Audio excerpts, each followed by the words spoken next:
अस्सलाम वालेकुम। हाँ जी, तो यार कैसे हैं आप भाई? होप एकदम मज़े में होंगे आप सब। Welcome back to another video. अच्छा, रिसेंटली मैंने एक वीडियो बनाई कि आप यूके में पाकिस्तान से, इंडिया से या किसी भी कंट्री से आप आ रहे हो तो आप कितने मैक्सिमम जो है वो पाउंड लेकर इधर आ सकते हो, और आप अगर ज़्यादा लेकर आ रहे हो तो आपने उसको जो है वो किस तरह डिक्लेयर करना है, और अगर आप डिक्लेयर नहीं करते आपको कितनी पेनल्टी पड़ सकती है, कितना आपको जुर्माना देना पड़ सकता है।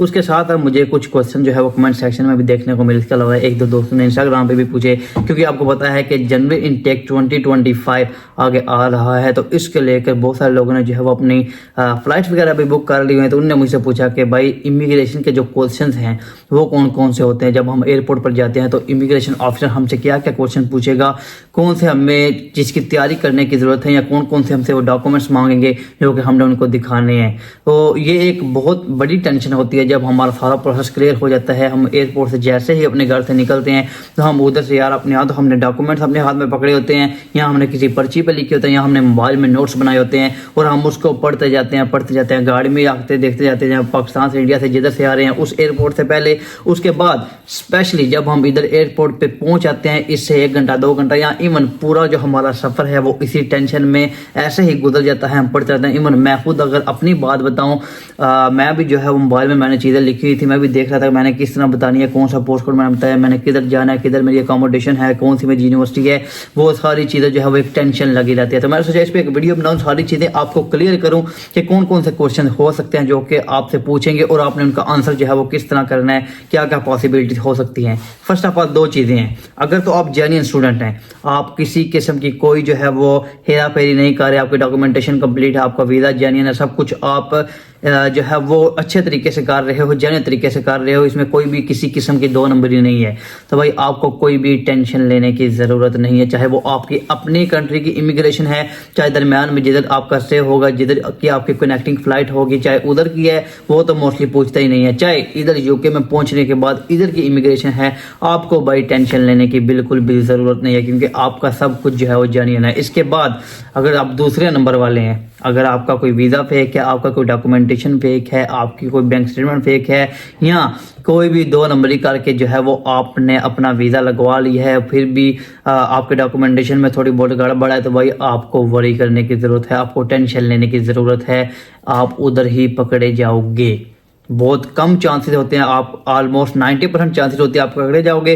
10% आपकी लक पे डिपेंड करता है कि आप निकल आओ, तो इसलिए आपको भाई टेंशन लेने की जरूरत है अगर आप 2 नंबरी के साथ आ रहे हो। इसके बाद अगर बात करते हैं, आप जब अपने कंट्री से निकलते हो तो अपने कंट्री की जो इमिग्रेशन है वो तो कुछ भी इतने ज़्यादा क्वेश्चन नहीं करती। फर्स्ट ऑफ ऑल मैं आपको बता दूं, डॉक्यूमेंट्स आपने अपने पास कौन कौन रखने हैं। सबसे पहले आपके पास आपके पासपोर्ट की कॉपी और आपका ओरिजिनल पासपोर्ट होना चाहिए। कॉपी ना भी हो वैसे चलेगा, लेकिन बाई चांस अगर करवा लें तो बेहतर है। ज़रूरत उसकी वैसे नहीं होती, लेकिन कई दफ़ा तो कई मतलब चांसेस होते हैं। तो एक आपकी पासपोर्ट आपके पास होना चाहिए, दूसरा आपका जिधर से आप आ रहे हो आईडी कार्ड आप अपने पास रख लो। इसके अलावा आपकी बैंक स्टेटमेंट की हार्ड कॉपी आपके पास होनी चाहिए। इसके अलावा आपका कैश लेटर है यूनिवर्सिटी का, वो आपके पास होना चाहिए। ये 3-4 मेन चीज़ें हैं जो आपके पास एक फाइल में होनी चाहिए, उनकी हार्ड कॉपी, और फाइल आपके हाथ में या आपके शोल्डर बैग में होनी चाहिए, ताकि जब भी इमिग्रेशन अफसर जो है होता है वो आपसे मांगे, आपने जो है उसको प्रोवाइड कर देनी है। ये सारी चीज़ें आपके हाथ में होनी चाहिए। और जैसे ही आप अपने कंट्री से निकलते हो तो उधर के जो क्वेश्चन होते हैं वो इतने ज़्यादा नहीं होता। वो जस्ट आपसे वीज़ा आपका चेक करते हैं और आपसे पर्पज़ पूछते हैं कि किस पर्पज़ के लिए जा रहे हो, स्टडी। अच्छा ठीक है, दैट्स इट। मैं जो अपने एक्सपीरियंस के साथ ये सारी बातें करूँगा। जैसे ही आप उधर से बाहर निकलोगे, आप जो है वो नेक्स्ट अपना 3-4 घंटे का जो भी स्टे करोगे, दुबई में होता है, अबू धाबी में होता है, कतर में, दुबई में, सॉरी सऊदीया में, या जिधर भी आपका होता है, उधर जो आपकी कनेक्टिंग फ़्लाइट होती है उधर आपको वो कुछ भी नहीं पूछते। जस्ट आपका सामान वगैरह चेक करते हैं। कहीं दफ़ा तो सामान भी नहीं चेक करते, लेकिन जब सामान चेक करते हैं और आपको जो है क्लियर करके नेक्स्ट फ़्लाइट के लिए आपको फॉरवर्ड कर देते हैं। जब बार नेक्स्ट फ्लाइट में आते हो तो इधर पहुंचने के बाद जैसे ही आप इधर आते हो तो जब ऑफिसर के पास आप जाते हो, जाहिर बात है कैबिन एक तो नहीं बनाता, बहुत ज़्यादा कैबिन बने होते हैं, आपने अपनी बारी का वेट करना होता है। जैसे ही आप ऑफिसर के पास जाते हो वो आपसे आप जो है वो पासपोर्ट मांगते हैं। पासपोर्ट देखने के बाद वो आपका पर्पज़ पूछता है, तो आप कहते हो भाई जो है वो इधर स्टडी वीज़े पे आया हूँ। अच्छा जी, स्टडी वीज़े पे आया हो, आपकी यूनिवर्सिटी कौन सी है? जी मेरी यूनिवर्सिटी ऑफ नॉर्थहैम्पटन है। अच्छा ठीक है, आपकी फ़ी कितनी है? मेरी फीस नहीं, आपका यूनिवर्सिटी का जो है ऑफर लेटर या कैश लेटर किधर जो होगा, अपनी यूनिवर्सिटी के आपको स्पॉन्सर किया आपने, उनको जो है वो कैश लेटर बता देना है। कैश लेटर वो देखेगा, अच्छा पूछेगा जी आपकी टोटल फीस कितनी है, आप बोलना कि जी मेरी 12,000 टोटल फी है। अच्छा आपने कितनी पे कर दी है, मैंने 5,000 या 6,000 या 7,000 जितनी भी आपने पे की होगी मैंने इतनी फ़ी पे कर दी है। अच्छा जी रिमेनिंग फ़ी आपकी कितनी रहती है, मेरी इतनी है। अच्छा तो रिमेनिंग फ़ी आपके पास है, ये है किधर है, वो जी मेरे जो पाकिस्तान में मेरा अकाउंट है उस अकाउंट में, तो आपके पास उस अकाउंट की एक्सेस है जी, मेरे पास एक्सेस है। जैसे ही मैं अपनी यूनिवर्सिटी में अपने जो है वो यूनिवर्सिटी में जाऊंगा तो नेक्स्ट मैं अपना प्रोसीजर स्टार्ट करवा लूँगा, उधर से मैं इधर अपना अकाउंट ओपन करवाने के बाद अपने अकाउंट में मंगवा सकता हूँ, मेरे पास एक्सेस है। ठीक हो गया। अच्छा आपकी कोर्स डेट स्टार्ट डेट क्या है जी, ये स्टार्ट डेट है, तो आप इतने दिन पहले क्या करने आ रहे हो, तो आप बता सकते हो कि भाई यूके जो है वो हमें अलाउ करता है कि आप यूके की जो स्टडी है, यूनिवर्सिटी की जो स्टडी है वो स्टार्ट होने से 1 मंथ पहले तक इधर मूव कर सकते हो।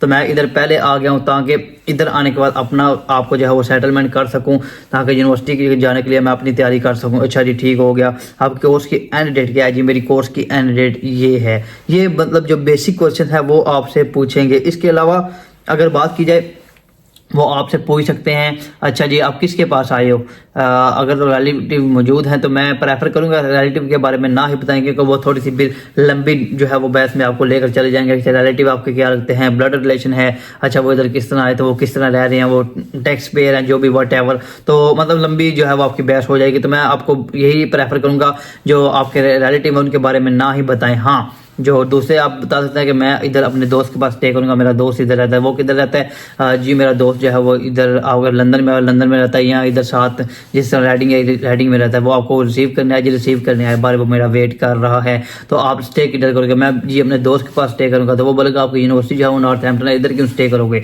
तो आप उसको बोल सकते हो कि मैं कुछ दिन इधर स्टे करूंगा, इसके बाद जो है मैं यूनिवर्सिटी ऑफ नॉर्थहैम्पटन के करीब अपनी अकोमोडेशन ढूंढ लूंगा, फिर मैं जो है उधर मूव कर लूंगा, क्योंकि मेरे पास अभी 10-15 दिन है क्लासेस स्टार्ट होने में, तो मैं इसके दौरान जो है वो अपना अरेंजमेंट कर लूंगा।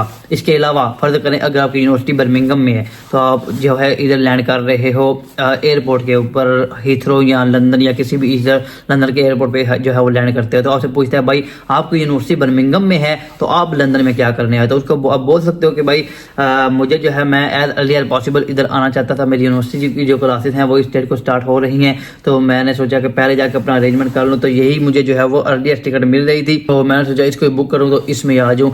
ट्राई करें, ये उनको ना बोलें कि इसकी जो है वो मुझे टिकट सस्ती मिल रही, तो मैं ये सस्ती जो है वो टिकट देखकर आ गया हूँ, ये ऐसा बिल्कुल ना बोलें। मतलब जाहिर बात है कि नेगेटिव इंपैक्ट जाता है उनकी नज़र में कि यार ये तुम्हारी टिकट भी सस्ती देकर इधर यूके में पढ़ने के लिए आ रहा है, जाहिर बात है उनको क्या पता हम इधर क्या करने आए हैं, पढ़ाई हमारा एक बहाना ही होता है जो कि लोग इधर आ रहे होते हैं, तो ये इस चीज़ से भी जो है वो अवॉइड करें। तो ये कुछ क्वेश्चन होते हैं। इसके अलावा अगर किसी चीज़ पे उनको डाउट होता है तो वो आपको रोक भी सकते हैं।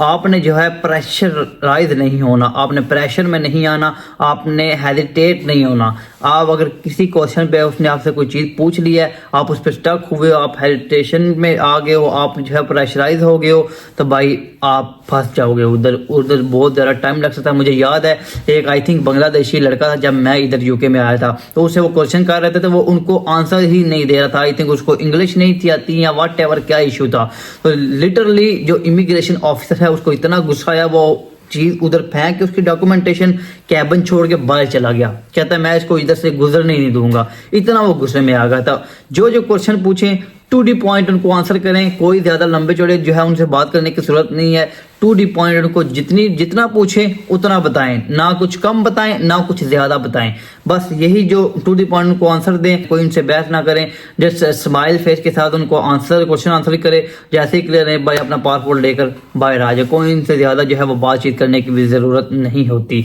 तो ये कुछ बेसिक चीजें थी, मैंने सोचा आपके साथ शेयर करता चलूं। अगर मेरे ध्यान से कोई चीज स्किप हो गई हो तो आप मुझे भी कमेंट सेक्शन में बता सकते हो, और इसके अलावा आपके ध्यान में किसी किस्म का कोई सवाल भी आता है मुझे इंस्टाग्राम पे मैसेज कर सकते हो, इंस्टाग्राम की जो आईडी है वो डिस्क्रिप्शन में मेंशन है। इसके अलावा वीडियो अच्छी लगे वीडियो को लाइक लाजमी कीजिएगा, चैनल पर नया तो यार चैनल को सब्सक्राइब करना मत भूलें। इंशाल्लाह मिलेंगे नई वीडियो के साथ, तब तक के लिए अल्लाह हाफिज़।